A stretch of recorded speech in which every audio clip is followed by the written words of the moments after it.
Have you ever ignored your mother's call? You know, like your mom's calling you and you ignore her.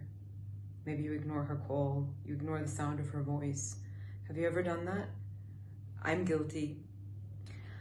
So today I want to introduce you to someone very special. And for her, you need no introduction because we are all her children. 2 years ago, I sat in this very room, looking at this very view, and I was engulfed by waves of bliss and love, and I felt a deep peace settle over me,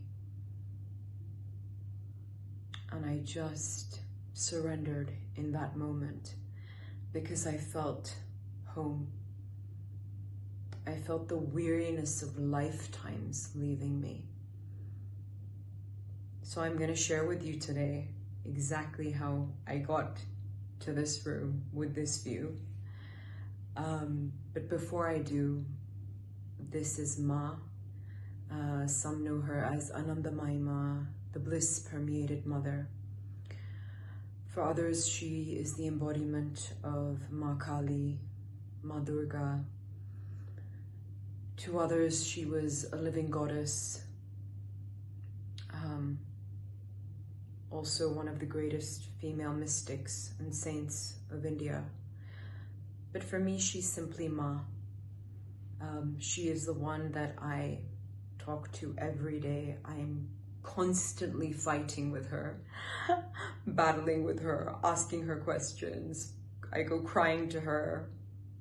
When I'm happy, I'm loving her. And my favorite mantra, since Ma has very much been embedded into my consciousness, is, "What's going on, Ma? What's happening? Please tell me."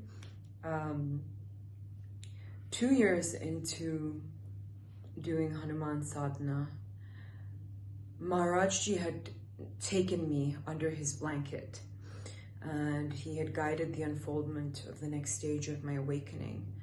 And as it happens, I feel with many people, once they feel the remembrance of the soul, once you come into communion with that divine love, however you experience it, and if it's through one of the great masters, you will long for the master. You will long for him. I was furious with Maharajji. I was angry with him. I couldn't believe that I had to be alive in a time where he wasn't in his body.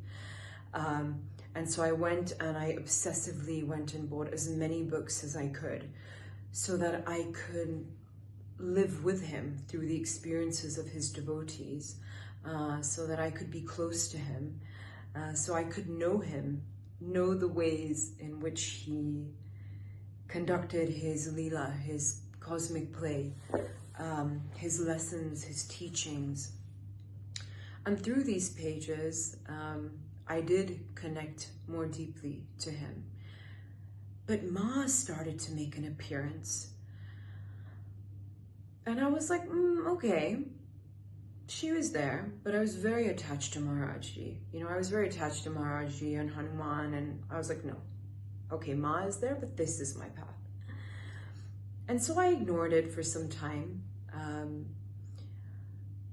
But this is how the divine consciousness works. It is limitless, boundless in its creativity of how it will manifest to connect to you. You know, once you open up to that connection, once you're open to receiving that connection, all your fairy godmothers and fairy godfathers and fairy god beings will start coming online, and they will find the most creative, humorous ways sometimes to nudge you, to tap you, to push you into your evolution, wherever your soul wants to go for its expansion. So Ma started making appearance, and I found out that her and Maharajji were somewhat besties in the spiritual world.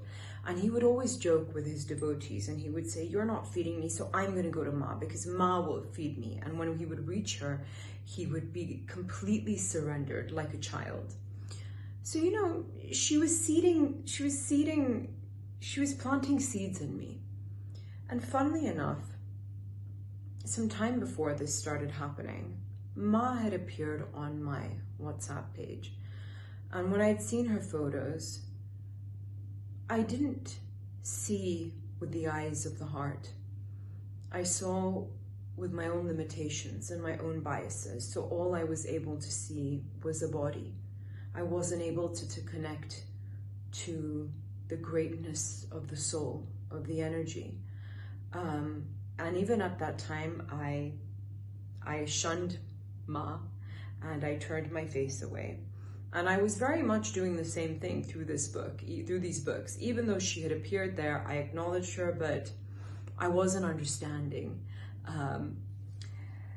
So months go by, and towards the end of 2023, my mother gifted me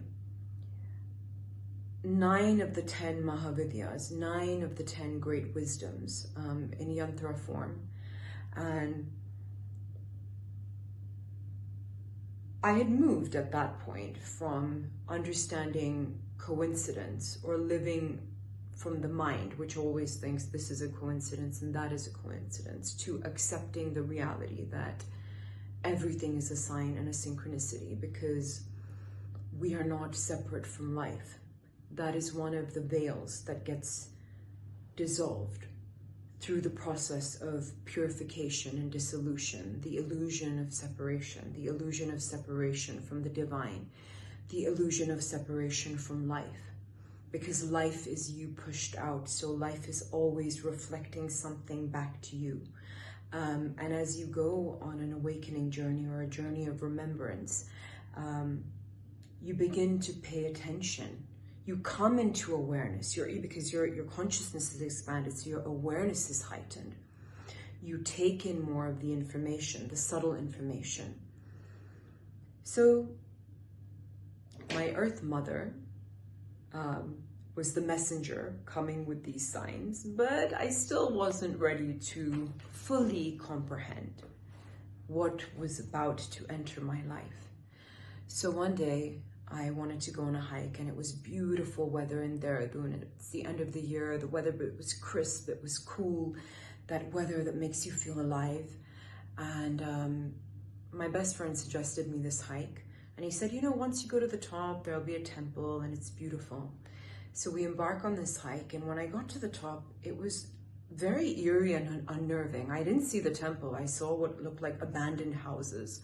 And I got a very unnerving and eerie feeling. So I immediately started chanting Hanuman Chalisa. I'm a scaredy cat, as we know, so I'm chanting Hanuman Chalisa. But something impulsed me, like, okay, move forward, move forward. So I go past the abandoned houses, and as I pass them, Neem Karoli Baba flashes in front of me, just once, for a brief second. And then I heard the temple bells. And I was like, okay, if Maharaji has appeared, then there's something that I need to pay attention to, you know? So we approach the temple, and I see that, okay, it's a Devi temple. It's a temple dedicated to the goddess. And my husband didn't want to go in, and I got influenced for that brief moment. And I was like, why is he not going in? Maybe even I won't go in. But I kept remembering Maharaji flashing in front of my eyes. And so I surrendered, and I said, okay, if there is something for me here, then let me be open to receiving it. And when I entered the temple, Hanuman's idol was there. And I went in, and I simply said, okay, Ma, you've called me, and I've come, and I surrender to you. And that was all. Later that day, when I went home, I had plans with my best friend for the next day. And he messaged me, and he said, Sim, we have to do a change of plans for tomorrow. Something's come up, but I'm going to come up with something different. And I just had this strong feeling in me, this knowing that tomorrow I'm going to go to Ma's ashram. And as I lay in bed and I was in that sweet limbo, that sweet space between waking and sleeping, I suddenly recalled a memory from my 20s, and I was absolutely obsessed with this quote. I didn't understand it, but I understood it. I had a deep understanding of the words. And the great Paramahansa Yogananda had met Anandamayi Ma, and he had said, "Oh mother, what can you tell me of yourself?" Ever afterward, though the dance of creation changes around me in the hall of eternity, I shall remain the same. And this quote, I was obsessed with it. So as I recalled this is how I fell asleep. I fell asleep with this memory of me being obsessed with this quote. The next day I went to meet my best friend, and he said, "Okay, Sim, I've come up with a plan. We're gonna go for lunch." And he's like, "And then I'm gonna go take you to meet Ma." And that is how I ended up in this room with the view. And what followed after that was, when I left, I was woozy, I was wobbly, I was neither here nor there. All the plans for the rest of the day had to be cancelled, and I went home, I lay on my bed, and when I closed my eyes, Ma appeared in front of me, and she kept shifting forms. I think she must have shown me 10, 12 different forms. And the last image she left me with was me as a young child, a young girl, and I'm hugging light. And I felt that she was telling me, "I've always been with you. I've always been there with you." So I'm gonna pause here for today with the story. I will be back tomorrow so we can see how the story continues and the transformation that I've been undergoing ever since, and all the adventures that Ma has taken me on, the good, bad, and the ugly, where I have been chanting, "Ma, what's going on?" But thank you so much for watching, and all the blessings and all the love to you. And just a small thing I want to finish on. When we come into contact with the great masters, it's not nothing. It's always something, because they can see the journey of our soul. They can see our past, present, future, where we need to go, our challenges, our obstacles.